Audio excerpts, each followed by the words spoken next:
discussione su questa relazione e su questo punto. Grazie.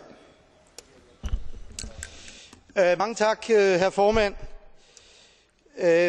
Jeg vil godt starte med at sige, at det er med meget stor beklagelse, at vi skal gennemføre denne her diskussion, uden at rådet er til stede. Det råd, hvis regnskab vi skal behandle, at det er en absurd situation, at rådet på den måde ikke ønsker at bare overhøre diskussionen. Og det er jo en situation, hvor budgetkontroludvalget med meget stort flertal har besluttet at anbefale parlamentet at udskyde sin afgørelse om godkendelse af rådets regnskab for 2007. Hvorfor gør vi det? Er det fordi vi har mistanke om svindel og svig? Svaret er nej. Vi har ingen indikationer, informationer, som går i den retning. Men hvorfor gør vi det så? Vi foreslår en udskydelse af godkendelse af rådets regnskab, fordi vores udvalg ikke har kunne få et officielt svar på rådet på en række uklarheder i regnskabet.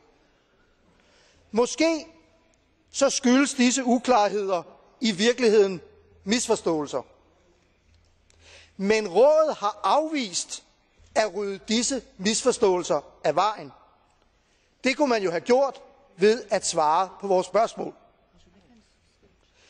I henhold til punkt 42 i den interinstitutionelle aftale må der ikke afholdes aktionsbevillinger inden for det fælles udenrigs- og sikkerhedspolitik i rådets budget.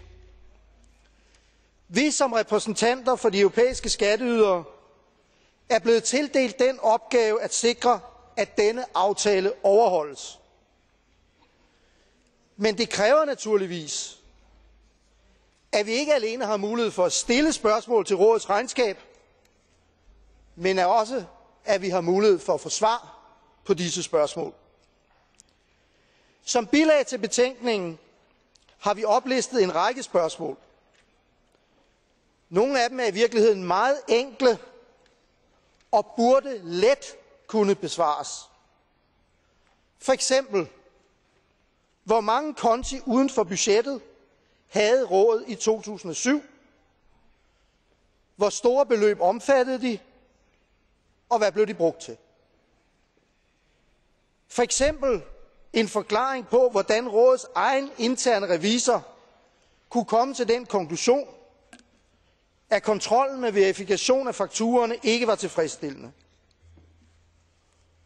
Og for eksempel en forklaring på, hvorfor det er nødvendigt år efter år at overføre meget store beløb fra kontoen til oversættelser til kontoen til rejser. Trods gentagne henvendelser fra mig som ordfører og fra udvalget som helhed, har rådet helt frem til i dag ikke ville komme med officielle svar på disse spørgsmål. Og det er naturligvis et stort problem, ikke bare for udvalget, men det er et stort problem for hele parlamentet. For hvordan kan vi godkende et regnskab, det vil sige tage ansvar over for vælgerne, at dette regnskab er rigtigt, uden at vide, hvad der gemmer sig bag tallene? Det ville være absurd. I budgetkontrollen er vi flinke mennesker. Derfor synes vi, at vi skal give rådet endnu en chance til at svare på vores spørgsmål. Det er derfor, vi foreslår parlamentet, at vi udskyder godkendelsen af rådets regnskab. Det vil nemlig betyde, at sagen kommer op igen til november, og rådet dermed får endnu nogle måneder til at overveje, om ikke åbenhed er bedre end lukkethed. Jeg håber, at vi med debatten i dag og med afstemningen i morgen vil sende et klart signal om, at vi ikke ønsker at være gummistempel for mørkets kræfter. Vi ønsker åbenhed, vi ønsker gennemskuelighed, og vi ønsker fuld indsigt i, hvordan skatteborgernes penge bruges. Det ønsker vi i dag, og det ønsker vi efter valget til juni. Tak for ordet, hr. formand. Grazie.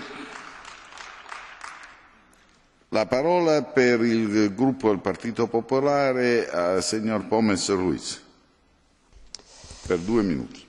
Señor Presidente, yo leo en el Reglamento financiero aplicable que